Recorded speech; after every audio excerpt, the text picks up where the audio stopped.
Biólogo, investigador, filósofo, observador, crack.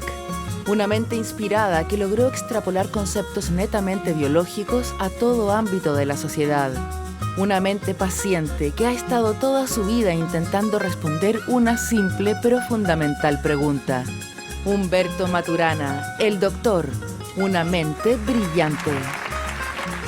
Cuando hablo de reflexión me refiero a poder soltar lo que uno sabe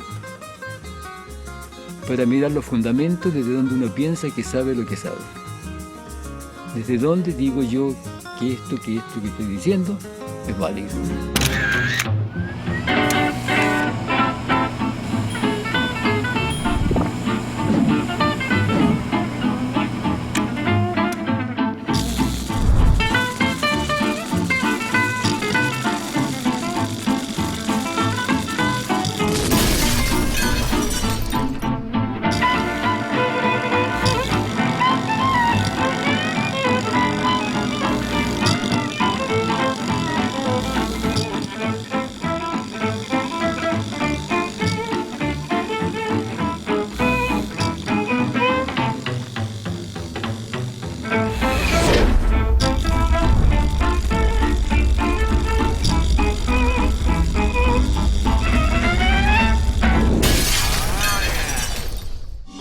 El señor Maturana es que es muy audaz para pensar y se toma en serio. Y la combinación de esos dos aspectos es muy poderosa. En el mundo humano es muy poderoso eso. El haberme encontrado con él y él conmigo ha hecho que podamos generar lo que estamos haciendo hoy. Cuando miro en este presente, porque todo lo que uno dice lo dice en el presente, y tú me llevas un poco a la historia y digo, y me hago la pregunta, no sé si lo volvería a hacer, pero cuando me centro hoy día en lo que está pasando matístico hoy día, en lo que estamos haciendo, en los trabajos que se están haciendo, en haber hecho procesos de certificación, diplomado, este magíster, que hay personas maravillosas que han hecho trabajos maravillosos, y ver cómo esto está floreciendo, digo, sí valió la pena. Él hace preguntas extrañas que normalmente los investigadores no se hacen. Relaciona cosas. Y en ese modo relacionar con una mirada sistémica. Eso es lo que Humberto hace, digamos, una mirada diferente. Como esa persona que uno cree que está súper así, súper arriba, pero él en el fondo es muy humano. Y es más humano de lo que uno piensa, ¿cachai? Es como cosa nomás de como lograr llegar a él. Humberto siempre se preguntaba quién era, a dónde estaba, qué hacía, qué iba a hacer, cómo unir esto, cómo se deshacía esto. Y eso mi madre, en ciertos aspectos, lo tenía muy marcado. Mi abuelo era boliviano, médico, vino a Chile a estudiar medicina, se casó con chilena, tuvo hijos, y en un viaje a La Paz con su familia hubo algún tipo de revuelta política, fue asesinado. Mi madre lo ve morir, mi madre quedó muy traumatizada por eso, lo ve morir. Y viene la revolución y en ese día, en ese momento, en ese instante, se incendian la casa. Mi madre desapareció y reapareció 2 años después en un ailu en el altiplano. Se supone que todo el mundo, todos los niños muere más de un niño. Y la nana de mi mamá la salva, se la lleva a orillas del Titicaca. Entonces vivió como una niñita quechua durante 2 años. Una casa que fue su hogar porque la mujer que se lo llevó no se la raptó, sino que la salvó de la revuelta. O sea, era como su hija. Y ella era como la mamá de mi mamá. Y el obispo le da a todos los misioneros una foto de la niñita. Y los misioneros llevaban en su Biblia una foto de la niñita y un día, a orillas del Titicaca, este misionero encuentra a esta niñita rubia, ojos azules, blanca, corriendo a pata pelada. Y después fue rescatada, traída a Santiago de Chile y vivió acá como una niña chilena. Humberto Maturana nace el 14 de septiembre de 1928 en Santiago de Chile. Su madre, Olga Romesín, fue su gran influencia desde muy pequeño. Muchos años después yo le pregunté qué era lo más importante para ella de lo que había vivido y aprendido como niña india. Y me contestó a colaborar y compartir. Yo aprendí, me imagino, a ser un niño como ella había sido niña. O sea, participar en todo en la casa, en todos los quehaceres y aprender a hacer de todo. Bueno, ella fue asistente social, visitadora social, como se decía en esa época, en la cual ella trabajó justamente, me imagino yo, desde esa visión que tenía. Y tuvo trabajos bien importantes. Fue generadora de la campaña antiveneria que se hizo en la década, a finales de la década del 30, 39, 40, 41, que fue muy importante porque las enfermedades venéreas eran muy prevalecientes en Chile. Bueno, ella apoyó siempre mi curiosidad. No tuve ninguna interferencia con que me gustaran los animales, me gustara colectar esqueletos, insectos y cosas por el estilo. Así que ella favoreció todo el tiempo mi curiosidad y mi interés por ser explorador. Nosotros éramos una familia muy modesta. El mundo de los juguetes no era como ahora. Uno se hacía su juguete, yo me hacía mi juguete. Y uno se entretenía consigo mismo, en cierta manera. ¡Humbertito! ¡Humberto! ¿Y qué pasa, abuela? Bueno, la abuelita era muy religiosa, y nosotros con la abuelita también. Y seguramente ella notó en nosotros algo que no estaba muy bien desde su punto de vista. Y nos llamó un día, mi hermano y a mí, tendríamos 10 y 11 años o algo así. Y nos dijo: niños, el pecado no existe. Las conductas no son buenas o malas en sí mismas, sino que son oportunas o inoportunas, adecuadas o inadecuadas al momento que se vive. Y es responsabilidad de cada uno saber cuál es cuál en cada momento.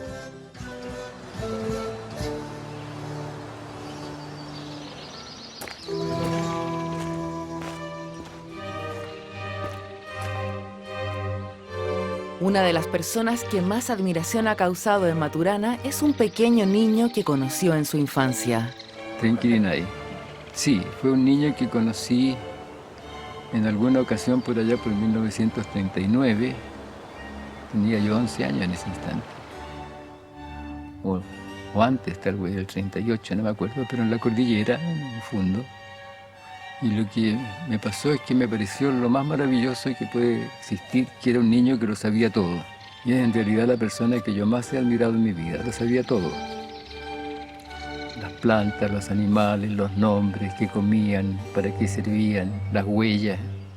Es decir, se movía ahí en la cordillera, en los bosques que había, con un entendimiento completo, y eso me pareció maravilloso. Y dije, yo así quiero ser yo. Pero yo por ahí, por los 12 años, yo me preguntaba qué es lo vivo que muere. Y esa era mi curiosidad. No de una manera extraordinaria, voy a dedicar mi vida a eso, no, pero esa era mi pregunta. Entonces por ahí andaban mis preguntas. Y eso es parte de mi orientación a interesarme por los seres vivos. Yo quería ser explorador, irme al África a explorar o al sur a explorar, pero no pude porque estuve enfermo de pulmón. Así que pasó otra cosa. Humberto vive en un barrio de clase media y estudia en el Liceo Manuel de Salas. Al salir sufre de tuberculosis y queda interno por más de un año en distintos establecimientos médicos. Entre el 47 y el 49 yo estuve enfermo del pulmón en reposo, esencialmente. Primero en la casa, después en el Hospital Salvador y después en el Sanatorio de Putaendo. Y eso es como un año de retiro en solitud. Hacía trampa porque no podía leer, estaba en el reposo absoluto, así que yo me las arreglaba para leer en secreto. Esencialmente 2 libros, sí, Hablaba Zaratustra de Nietzsche y Evolución, una síntesis moderna de Julian Huxley, porque yo iba a estudiar medicina y me interesaba la biología, así que hacía mi viaje exploratorio en reposo. Bueno, yo me cambiaba el nombre porque no era yo el que estaba enfermo, era otro señor. Me gustaba en cierta manera tener una identidad particular mía. Entonces me cambiaba el nombre. Yo me llamé Sasha Romesín, me llamé Irigoitía Tubalcaín. Sasha Romesín porque era el apellido de mi mamá. No quería ser Maturana. Irigoitía porque era un personaje extraño mientras estaba enfermo del pulmón. Y Tubalcaín también porque me enojé con Dios, porque fue injusto con Caín. Porque no le gustaron los sacrificios de Caín, entonces lo llevó a la envidia y a matar a su hermano.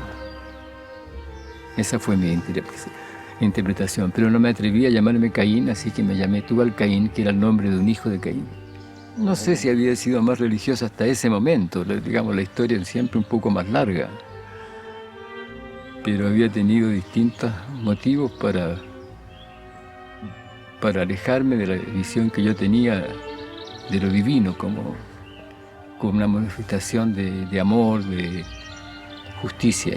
Yo encontraba que había mucha injusticia y desamor, entonces no podía yo, pensaba, adscribirme a una visión de lo divino cuando lo divino no cumple lo que dice ser.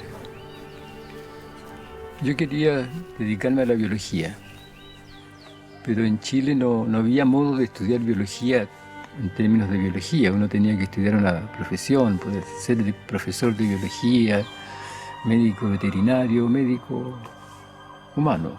Entonces decidí estudiar medicina. Maturana entra a la Facultad de Medicina de la Universidad de Chile en 1950.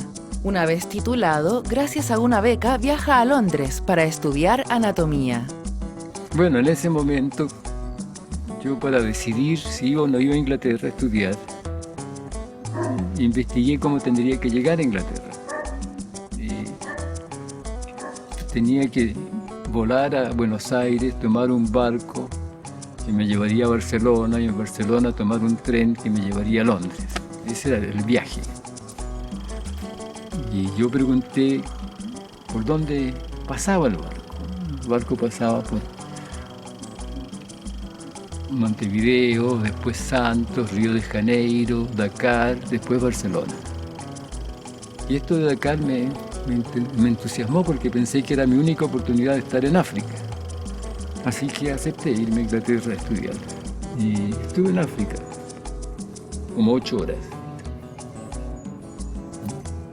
Pero eso demuestra que las decisiones que uno toma tienen que ver con la fantasía de uno, no con la razón.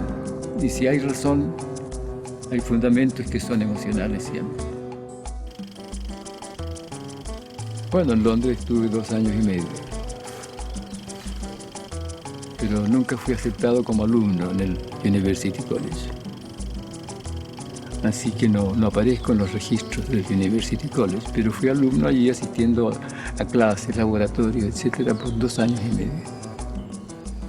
Y después fui a Estados Unidos, a Harvard, y ahí me aceptaron para hacer un doctorado en biología. En realidad el doctorado es filosofía con mención en biología. Maturana obtiene su doctorado en 1958 y sigue sus estudios con un postdoctorado en el Instituto Tecnológico de Massachusetts. Yo desde chico me había interesado haciéndome mis juguetes por cómo estaban hechos, me interesaba cómo armar y desarmar las cosas, ¿no? Entonces en el fondo era mirar un poco cómo armar y desarmar al organismo, y al organismo en relación a cómo opera,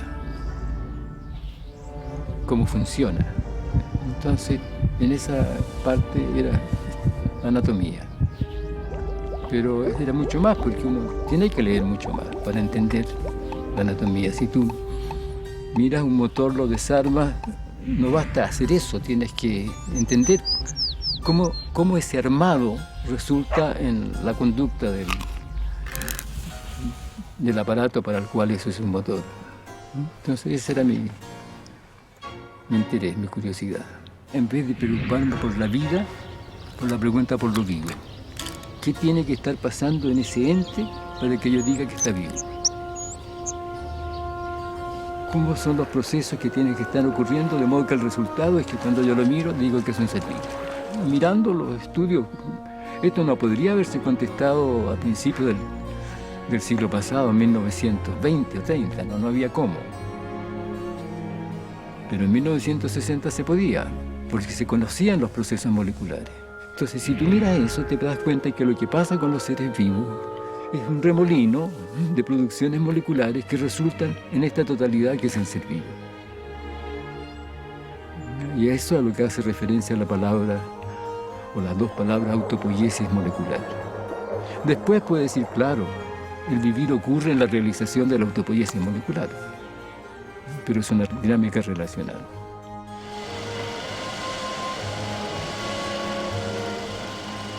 Yo volví para trabajar en el tema de la percepción.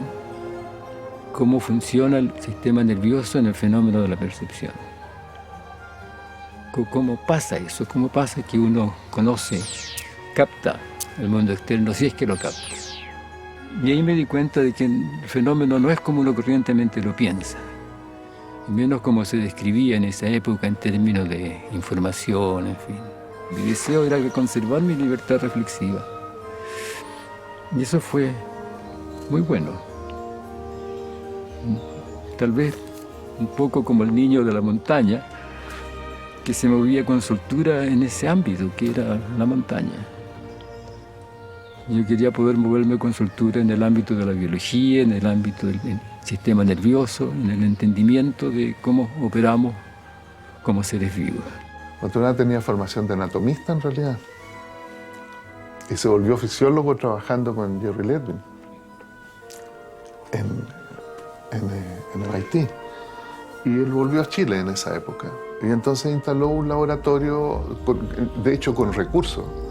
Instaló un laboratorio como el laboratorio de Levin en MIT, con el propósito de estudiar la anatomía y la fisiología de los sistemas sensoriales, particularmente el sistema visual, en los pájaros. Ese laboratorio también fue bien productivo. El laboratorio inicial en Chile fue productivo.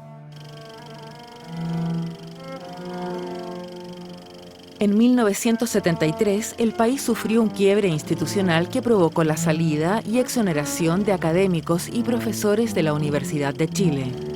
Yo decidí quedarme en Chile. Que decidí quedarme en Chile porque pensé, con otros, no fui yo solo el único, que los profesores de la universidad que habíamos vivido un periodo distinto, anterior, éramos un tesoro, ¿no? Porque teníamos una experiencia diferente. Yo inventé un curso que se llamó Biología del Conocer o Biología del Conocimiento, que tomaba desde la célula hasta lo social. Entonces yo creaba un espacio reflexivo sobre todo, incluso sobre lo social, al final, ¿eh? Pero al final de una historia reflexiva que va a mirar de una cierta manera. Nos conocimos el año 75, cuando yo era estudiante, digamos, mechón. En realidad, antes de eso. Y vine como 2 días antes de que las matrículas se abrieran, para ubicarme en el espacio. Yo había 2 personas conversando en un banquito afuera. Eran el profesor Maturana y el profesor Izquierdo. Yo no tenía idea quiénes eran. Una semana después estábamos en clase, en el curso de Biología Celular. Un curso de Biología Celular donde Maturana era el profesor junto con Osvaldo Álvarez. En la primera clase, entonces, para mí fue una revelación. Digamos, la biología dejó de ser la cosa latera que parecía ser para convertirse en espacio de entendimiento, de reflexión, de aprendizaje profundo, emocionante incluso. Y de ahí que nos amigamos. Cuando me doy cuenta de que no puedo seguir tratando el tema de la percepción, por allá en los 1960 y tantos, como una captación de una realidad independiente, aparece el tema del conocimiento. ¿Qué es el conocer entonces? ¿Qué es el conocer? Y entonces, de ahí aparece el darse cuenta, que yo me doy cuenta de que el conocer tiene que ver con el hacer. Que la pregunta tradicional de la filosofía es la pregunta por el ser, Y que nosotros en ese momento deberíamos cambiar la pregunta no por el ser, sino que por el hacer. ¿Cómo hacemos lo que hacemos? Las investigaciones e ideas de Maturana culminan con la publicación del libro De máquinas y seres vivos, donde se propone la teoría de la autopoiesis, y luego con la publicación de El árbol del conocimiento, ambos en coautoría con su discípulo, el joven biólogo Francisco Varela. Poco a poco, las tesis que plantea Maturana reciben reconocimientos en Chile y el mundo, a tal punto que el concepto de autopoiesis se extrapola a distintas disciplinas y ámbitos de la sociedad. En general, las ciencias sociales siempre están tomando prestadas, o muchas veces toman prestadas metáforas de la biología, porque la biología es la ciencia de los sistemas, pues.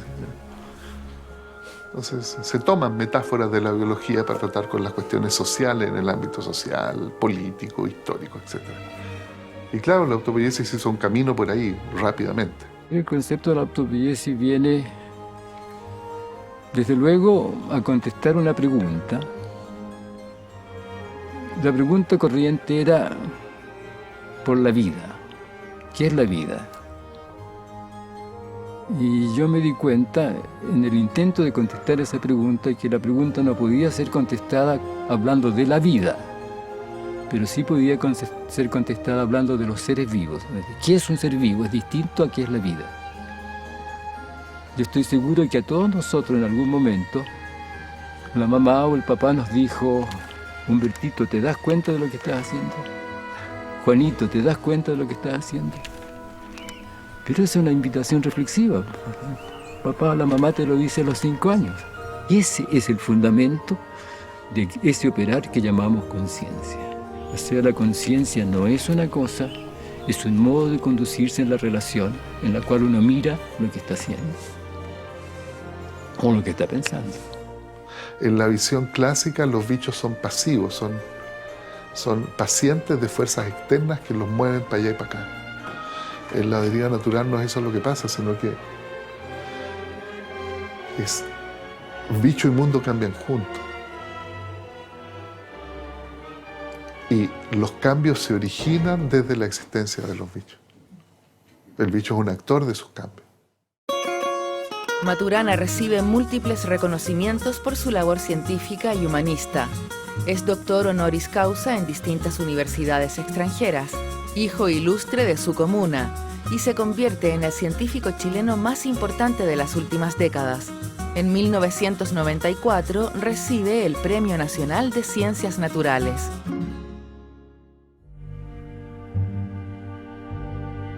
Yo vi a Humberto con muchas personas, pero muy solo. Él con lo de él, él con su entendimiento, él con su biología del conocimiento, o teoría biológica del conocimiento, como la llamaban también. Entonces, muy solo. Esa fue mi sensación primera. Me encuentro con Jimena Dávila y ella asistía a algunos seminarios que yo dictaba, y en algún momento me dice: profesor, doctor, no me acuerdo cómo me lo dijo, me dice: he hecho un descubrimiento. Me he dado cuenta,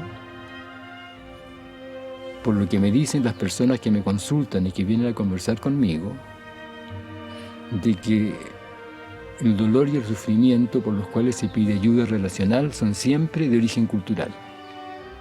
Hasta un día yo le digo a Humberto que en mis conversaciones me di cuenta que todo dolor y sufrimiento por el cual se pide ayuda relacional es siempre de origen cultural. Y eso fue para él algo, como me dijo, o lo dice él, novedoso, distinto. Entonces mi encuentro fue por la lectura, por las preguntas, y porque cuando yo ya tuve la posibilidad de ir a este postítulo, de estar más cerca, de poder preguntarle, empecé a ir a todas las conferencias, a todas partes, cosa de yo ir entendiendo con mis preguntas. Y me muestra también que con lo que ella hace, que ella llamó conversar liberador, con lo que ella hace, las personas recuperan el respeto por sí mismos al descubrir que lo que ellas aceptaban como que la cultura daba legitimidad al abuso que habían vivido no era válido. Y recuperaban el respeto por sí mismos. Y esa era la liberación. Y entonces yo pienso que eso es magnífico. Y ahí surge Matrística. O sea, Matrística se funda en relación al entendimiento que trae consigo esta mirada de lo que Jimena hacía como el conversar liberador, que tiene que ver con una visión distinta a la visión tradicional freudiana. Cuando no es el trauma ni la represión lo central, sino que la validación cultural de la desvalorización vivida por la persona y la conservación cotidiana del dolor y su liberación con la recuperación del respeto por sí mismo. Ese es el fundamento de Matrística.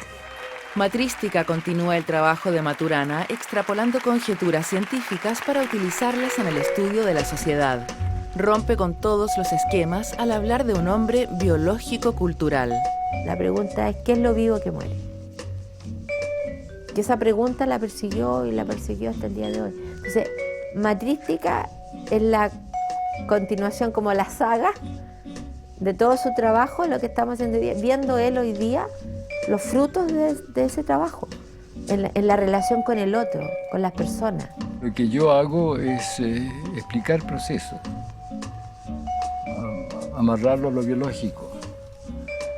Lo que ella hace es mirar cómo ocurren las dinámicas relacionales. Entonces, por eso hablamos ahora de biología cultural, no de biología y cultura.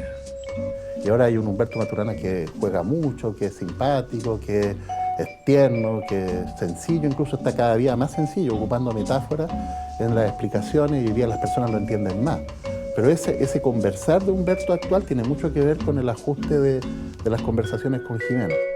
Lo que nosotros hacemos es mostrar la clase de seres que somos los seres humanos, como seres biológico-culturales.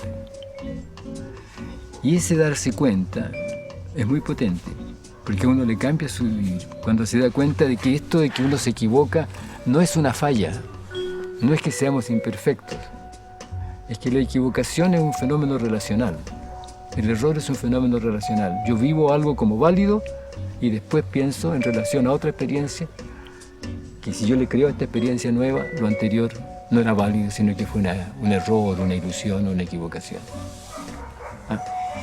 Y eso cambia todo. Entonces yo creo que para Humberto, y lo ha dicho, el poder él ver a sus 86, que ya va a cumplir 87 años, los frutos de su trabajo, para él ha sido un premio, un regalo.